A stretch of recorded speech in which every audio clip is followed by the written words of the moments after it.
Yuk kita sama-sama buka Alkitab kita. Saya akan tampilkan di depan, biar kita sama-sama buka Alkitab kita. Yang nggak bawa Alkitab boleh pakai HP, nggak apa-apa.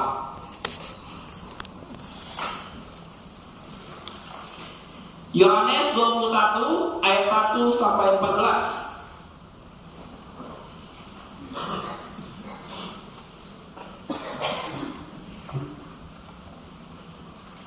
Yohanes 21 ayat 1 sampai 12. Oh, ada ya? Oke. Terima kasih kau. Saya akan membacakannya, Bapak Ibu silakan menyimak. Yohanes 21 ayat 1 sampai 14. Berikutnya diberikan oleh LAI. Yesus menampakkan diri kepada murid-muridnya di pantai Danau Tiberias. Kemudian Yesus menampakkan diri bagi kepada murid-muridnya di pantai Danau. Allah peduli dengan setiap kita, meskipun kita terkadang tidak peduli sama Tuhan. Hidup kita yang rusak dipulihkan oleh Tuhan. Allah memanggil setiap kita, memilih setiap kita di dalam pilihannya, memulihkan setiap kita yang rusak menjadi berharga. Ya Bapak Ibu, saudara-saudara yang terkasih dalam Tuhan, perlu kita pahami bahwa di dalam kehidupan kita Tuhan memberikan dua panggilan kepada setiap kita. Panggilan yang pertama adalah panggilan mengikut Yesus, menerima keselamatan yang sudah Kristus lakukan di kayu salib. Kita dipanggil untuk menerima keselamatan itu. Dan yang kedua adalah panggilan mengerjakan keselamatan itu, mengerjakan panggilan yang pertama. Kita sudah diselamatkan, oleh sebab itulah kita mengerjakan keselamatan itu. Salah satunya apa? Mengasihi, melayani, dan lain sebagainya. Nah Bapak Ibu, saudara-saudara, demikian juga kepada murid-murid, tidak hanya kepada setiap kita, murid-murid juga dipanggil oleh Tuhan. Kita flashback kepada panggilan Tuhan ketika Tuhan Yesus memanggil murid-muridnya. Di Matius 4 tercatat demikian ya. Jadi peristiwa itu mereka sedang nangkap ikan juga, sedang di perahu. Nah pada saat itu Tuhan Yesus datang menghampiri mereka dan berkata, "Mari ikutlah aku dan kamu akan menjadikan penjala manusia." Nah Bapak Ibu, bukan hanya kepada setiap mereka, kepada setiap kita juga Tuhan memanggil dan memilih kita. Bapak Ibu, mari datang kepadaku dan kamu sekalian akan kujadikan penjala manusia. Nah Bapak Ibu, kita melihat ada identitas baru. Ada identitas baru. Kita identitas awalnya apa? Orang berdosa. Murid-murid identitasnya apa? Nelayan, profesinya. Setelah Tuhan memanggil kita, memilih kita untuk menerima keselamatan itu, identitas kita berubah. Identitas kita menjadi anak-anak Tuhan. Identitas kita menjadi orang-orang percaya. Identitas kita menjadi Kristus kecil. Identitas murid-murid waktu itu dari nelayan menjadi penjala manusia. Nah Bapak Ibu, saudara-saudara yang terkasih dalam Tuhan, itulah identitas kita saat ini. Setelah kita dipanggil oleh Tuhan, kita dipilih oleh Tuhan, saat ini kita yang mengaku percaya pada Tuhan, identitas kita adalah orang-orang percaya, murid-murid Tuhan Yesus, orang-orang yang diselamatkan, Kristus kecil. Namun Bapak Ibu, setiap minggu kita mendengar ya, setiap minggu kita mendengar, bahkan mengalami dan terus didoakan bahwa di dalam kehidupan kita tidak lupa yang namanya kesulitan, masalah, dan lain sebagainya. Ya Bapak Ibu, kenapa hal itu terjadi di dalam kehidupan kita? Kenapa permasalahan ada? Karena kita masih tinggal di dalam dunia yang berdosa. Simpelnya begitu. Nah Bapak Ibu, ketika permasalahan datang, bagaimana sih kita menyikapinya? Ada begitu banyak orang-orang yang meninggalkan Tuhan karena tidak kuat dengan tantangan hidup ini. Ada begitu banyak orang yang pergi mencari kenikmatan di dalam dunia ini. Mungkin ketika permasalahan itu datang, tantangan itu datang, pergumulan itu datang, mungkin setiap kita malah menyalahkan Tuhan. Tuhan, aku udah begitu setia melayanimu, aku udah begitu setia beribadah, aku udah begitu setia ikut persekutuan doa, aku udah begitu setia ikut CG, tetapi kenapa hal ini terjadi kepada saya? Kenapa hal ini terjadi di dalam keluarga saya? Ada begitu banyak permasalahan yang terjadi. Terkadang kita menyalahkan Tuhan, atau mungkin kita menyalahkan orang lain. Ya Bapak Ibu, permasalahan-permasalahan terjadi, setiap minggu kita doakan, permasalahannya apa sih? Mungkin di Garut ya, di Garut kemarin sempat ngobrol-ngobrol, di Garut tahun lalu belum ada mall, tahun ini sudah ada mall, ada 2 mallnya. Saya bicara-bicara, terus ternyata mall ini memang satu kemajuan yang baik bagi Garut. Tetapi bagi sebagian orang, dengan adanya mall pun bukan menjelekkan mall ya, tapi ini menjadi pergumulan kita. Ada persaingan ekonomi. Kita mengalami kesusahan di dalam ekonomi. Mungkin tidak mengalami itu, mungkin mengalami hal yang lain. Mungkin ada anak-anak yang mengalami penderitaan di dalam rumah, tidak merasakan adanya sosok ayah, sosok ibu di dalam rumah. Karena apa? Karena orang tuanya selalu bertengkar di dalam rumah. Itu menjadi pergumulan anak-anak di dalam rumah. Mungkin bukan anak-anak, tapi orang tuanya. Orang tuanya merasa, anak saya kok nggak sayang sama saya ya. Ini setiap hari pergi, bahkan tidak mau pulang, dan sebagainya. Bapak Ibu, banyak sekali pergumulan di dalam hidup ini. Saya tadi malam di persekutuan remaja, saya kesaksian, saya bilang 2017 itu waktu saya masih SMA kelas 2. Jadi kalau di SMA itu, di SMA saya yang rankingnya 5 paling bawah, meskipun nilainya enggak jelek, tapi kalau rankingnya paling bawah, 5 ke bawah itu orang tuanya dipanggil. 2017 orang tua saya dipanggil, artinya saya rankingnya 5 di bawah. Ya, waktu itu saya dipanggil, orang tua saya dipanggil, papa saya yang pergi, papa saya ke sana. Setelah itu kami pulang. Mama saya waktu itu masih buka toko. Mama saya itu jualan sayur, buka toko apa ya bilangnya, jualan sayur lah, dan kayak di pasar begitu. Jualan. Jadi mama itu selalu bangun jam 4, siap-siap buka toko. Sore jam 5 tutup, selesai tutup, ya jam 6 lah selesai tutup. Baru itu lanjut yang lainnya. Bapak Ibu, 2017 karena sering mama saya itu waktu itu karena berjuang untuk menghidupi 7 anaknya, saya 7 saudara, saya anak 6, jadi harus menghidupi 7 anaknya. Mama saya banting tulang, setiap kali sakit kepala, mama saya minum obat sakit kepala, sakit mah minum obat dan lain sebagainya. Itu membuat ginjal mama saya bermasalah, sehingga pada waktu itu mama saya kira hanya demam dan lain sebagainya. Pada akhirnya setelah diketahui mama saya gagal ginjal. Bapak Ibu, di posisi itu saya merasa bahwa Tuhan, saya dari SMP kelas 1 itu sudah mulai pelayanan meskipun tidak bisa apa-apa. Waktu itu saya mulai mempertanyakan di mana Tuhan, di mana kasih sayang Tuhan. Begitu saya setia melayani Tuhan, beribadah, tetapi mengapa hal ini terjadi kepada mama saya? Saya mempertanyakan itu semua, bahkan saya mempertanyakan, Tuhan, kenapa ini terjadi? Padahal saya sudah mulai menyerahkan diri saya untuk menjadi hamba Tuhan. Bapak Ibu, saudara-saudara yang dikasihi dalam Tuhan, banyak hal yang tidak kita mengerti terjadi di dalam kehidupan kita. Lanjut yang tadi, bersyukur mama saya bawa ke Penang dan sembuh. Oke, kita lanjut ke sini. Bapak Ibu, ada begitu banyak hal yang kita tidak mengerti di dalam kehidupan yang terjadi di dalam kehidupan kita. Permasalahan-permasalahan itu membuat kita mempertanyakan, Tuhan, mengapa hal ini terjadi di dalam kehidupan saya? Sekarang, saat ini, ada begitu banyak orang yang meninggalkan Tuhan karena permasalahan-permasalahan seperti itu. Kita mengalami itu, kita mempertanyakan, Tuhan, mengapa? Pada akhirnya, kita meninggalkan pelayanan kita. Kenapa berhenti pelayanan? Ya mungkin jawabannya lain, tapi di dalam pergumulan sendiri, saya tidak merasakan adanya Tuhan. Kenapa pergi tidak datang ibadah? Saya tidak merasakan kehadiran Tuhan. Kenapa meninggalkan Yesus? Saya merasa Tuhan itu tidak ada.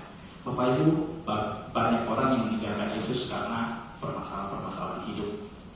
Bagaimana dengan setiap kita? Murid-murid juga mengalaminya, Bapak Ibu. Tidak hanya setiap kita saja. Murid-murid juga mengalami permasalahan. Mereka hidup bersama dengan Yesus berapa tahun? 3,5 tahun ya.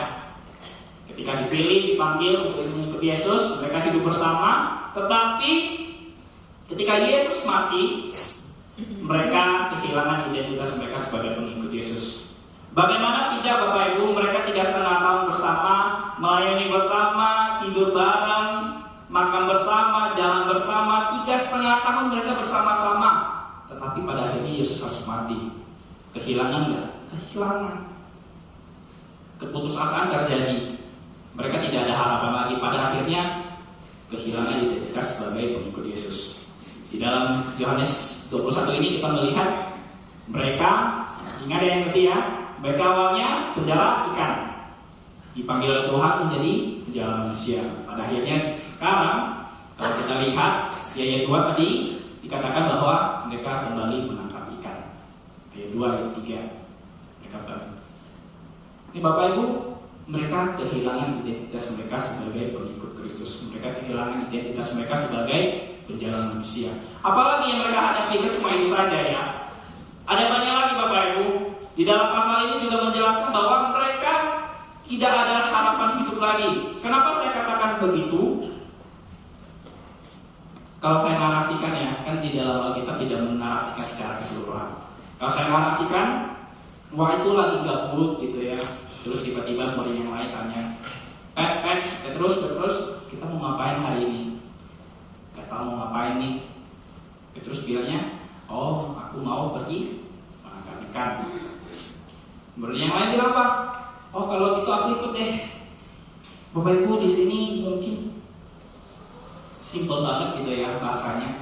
Tapi di satu sisi kita dapat melihat bahwa mereka sudah kehilangan identitas mereka sebagai penjala manusia. Mereka tidak tahu harus ngapain lagi. Pada akhirnya balik kepada profesi mereka yang lama. Selain itu apa Bapak Ibu? Ketika mereka pergi menangkap ikan, apa yang terjadi? Mereka tidak menangkap apa-apa. Tidak ada ikan satupun yang mereka tangkap dari malam sampai siang. Saya berpikir kapan sih nelayan itu pergi ke laut, ke danau gitu. Kebanyakan yang saya tahu sore hari atau malam hari perginya. Jadi dari malam mereka pergi sampai di sana mereka nangkap ikan, mancing, tapi nggak dapat sampai siang hari. Kenapa siang? Nanti dijelaskan di dalam ketika Yesus menampakkan dirinya. Menangkap ikan tidak dapat apa-apa. Ini satu pergumulan juga. Karena itu yang mereka butuhkan. Dan yang ketiga yang terakhir itu di dalam ayat pasal ini kondisi lapar. Artinya Bapak Ibu, dari malam sampai siang nggak makan, lapar nggak? Lapar pastinya ya. Ini permasalahan yang terjadi di dalam kehidupan para murid. Bagaimana menanggapinya? Tapi bersyukur Bapak Ibu, sebagaimana Tuhan mengasihi kita, seperti kipas tadi ya, nggak berharga jadi berharga. Hidup kita juga dikasihi, murid-murid juga dikasihi oleh Tuhan. Kasih Tuhan dinyatakan melalui Tuhan menyediakan apa yang mereka perlukan. Yang mereka perlukan apa Bapak Ibu? Ikan. Kenapa ikan? Karena mereka menangkap ikan. Waktu itu mereka pergi, tiba-tiba Yesus datang. Tapi mereka nggak tahu itu Yesus, karena agak jauh. Saya cari 200 hasta itu berapa jauh, terus kira-kira 90 meter. 90 meter itu agak jauh ya. Kalau apalagi kalau matanya rabun gitu ya, nggak bisa lihat siapa itu dia. Ya Bapak Ibu, yang mereka perlukan apa? Ikan, makanan, pengharapan. Ikan. Kenapa ikan? Karena mereka semalaman tidak mendapatkan ikan. Waktu itu Yesus menampakkan dirinya, dia katakan, hai anak-anak, satu sapaan yang luar biasa ya, mengingatkan mereka bahwa mereka adalah anak Tuhan. Hai anak-anak, adakah lauk pauk? Mereka bilang tidak ada. Tuhan Yesus bilang apa? Tebarkanlah jalanmu ke sebelah kanan. Mereka menebarkannya dan mendapatkan ikan yang banyak sampai tidak bisa menariknya lagi. Bapak Ibu, Tuhan menyediakan yang mereka perlukan. Yang pertama ikan, yang kedua makanan. Ketika mereka sudah menangkap ikan semuanya itu, mereka ke pantai menemui Yesus. Dilihatnya ada apa? Ada arang api arang, dan di atasnya ada roti dan ikan. Makanannya disediakan. Dalam kondisi lapar, Allah menyediakan. Kita nggak mempertanyakan gimana Allah menyediakannya, gimana Tuhan Yesus menyediakannya, tapi yang pasti Tuhan menyediakan makanan bagi mereka. Dan yang ketiga, pengharapan. Bapak Ibu, di sini pengharapanlah yang paling penting di dalam kehidupan mereka. Karena mereka sudah tidak ada harapan lagi, meskipun sudah ini kali ketiga mereka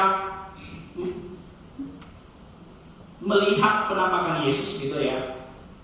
Ketiga kalinya, tetapi disinilah pengharapan mereka diteguhkan kembali.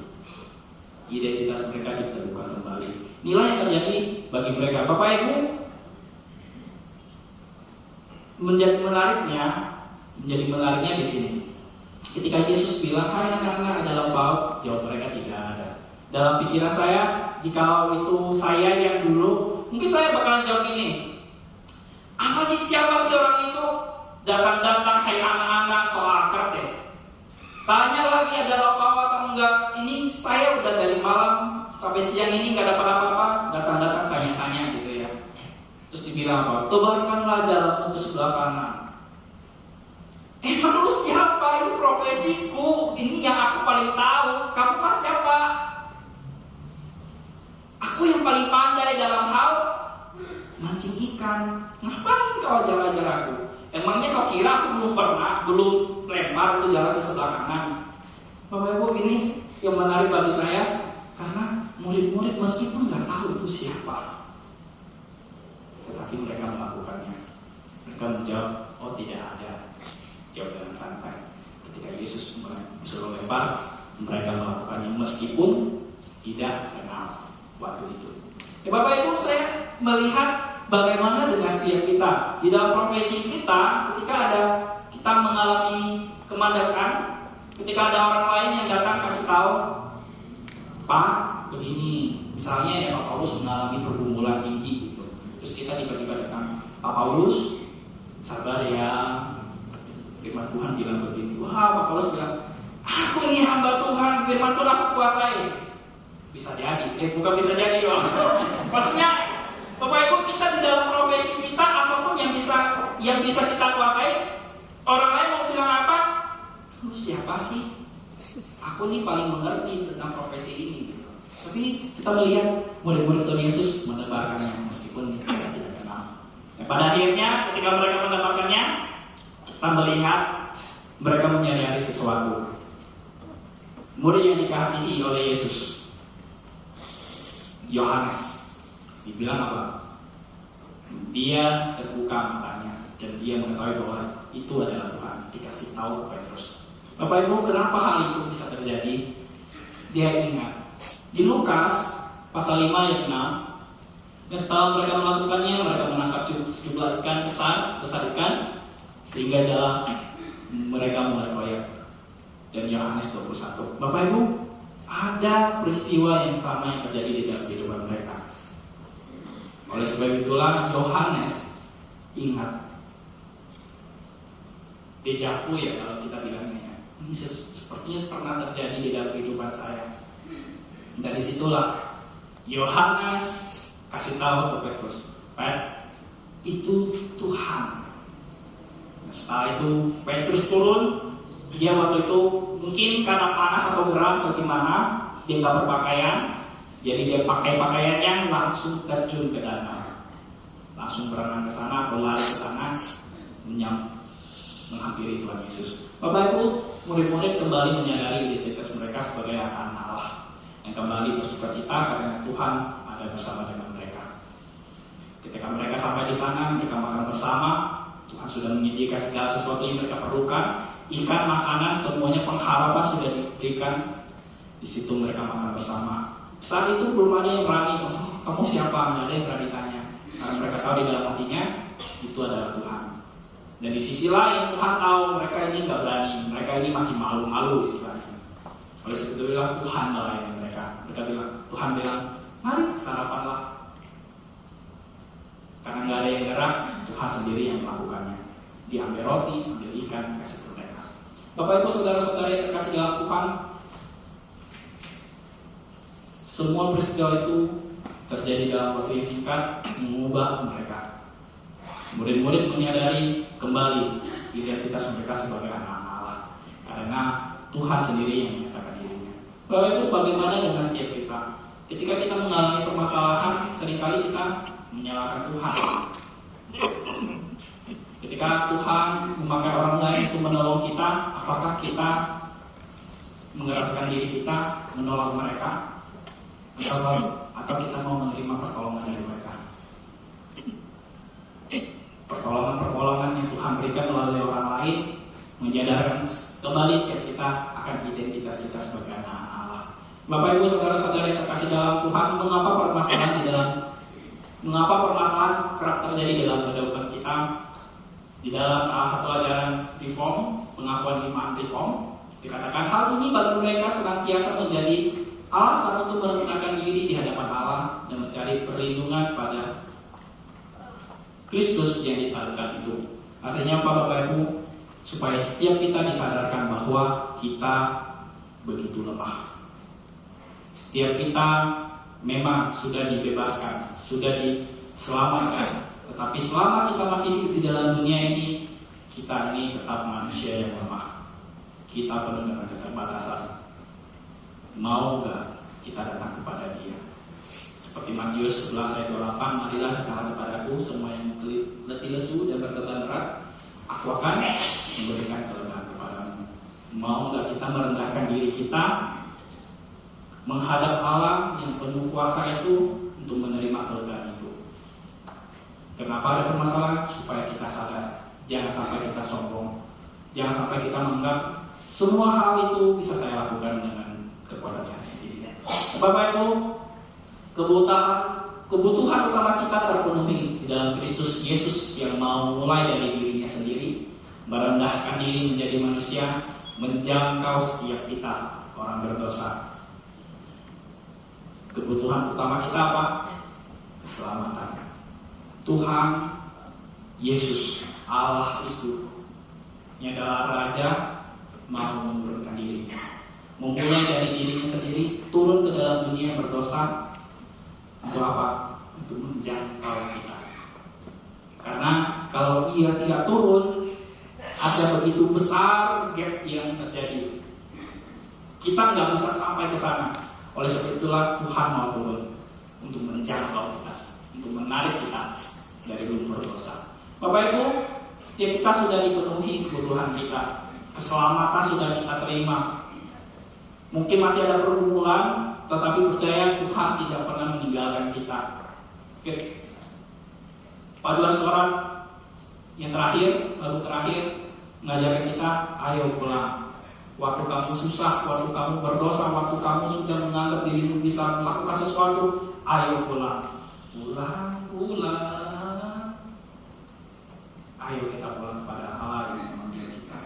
Bapak Ibu saudara-saudara yang terkasih Tuhan, sebagaimana kebutuhan kita sudah dipenuhi, sekarang waktunya kita, tugas kita untuk mengerjakan panggilan Tuhan di dalam kehidupan kita dengan menyatakan kasih Tuhan bagi orang-orang yang belum mengenal Tuhan. Tuhan sudah memenuhi kebutuhan kita, Tuhan sudah menyediakan apa yang kita perlukan, Tuhan sudah selalu ada bersama-sama dengan kita. Menjadi tugas kita adalah, panggilan kedua adalah mengerjakan keselamatan itu. Caranya hidup di dalam kasih Allah, membagikan kasih Allah itu. Mau gak kita mulai dari diri kita sendiri, sebagaimana yang sudah disampaikan minggu lalu, mulai dari kita sendiri, merendahkan diri dan menjangkau orang-orang yang belum mengenal Tuhan. Sekali lagi ya, maukah kita menjadi pribadi yang mau memulai dari diri sendiri? Mulai dari sendiri artinya hidup taat, hidup kudus di hadapan Tuhan, melakukan firman Tuhan. Mulai dari sendiri, merendahkan diri di hadapan Tuhan dan di hadapan sesama, dan menjangkau mereka yang membutuhkan keselamatan. Masih ada begitu banyak orang yang belum mendengar Tuhan Yesus. Masih ada begitu banyak orang yang belum mengenal Tuhan Yesus. Masih ada begitu banyak orang yang belum diselamatkan. Tugas kita mengabarkan Injil Tuhan bagi mereka, supaya mereka juga diselamatkan. Jangan egois. Jangan sampai kita menjadi pribadi yang egois yang mau diselamatkan sendiri. Oleh sebab itu Bapak Ibu, total care, sebagaimana Allah telah memenuhi segala kebutuhan kita, Allah menyatakan kasih-Nya secara sempurna bagi setiap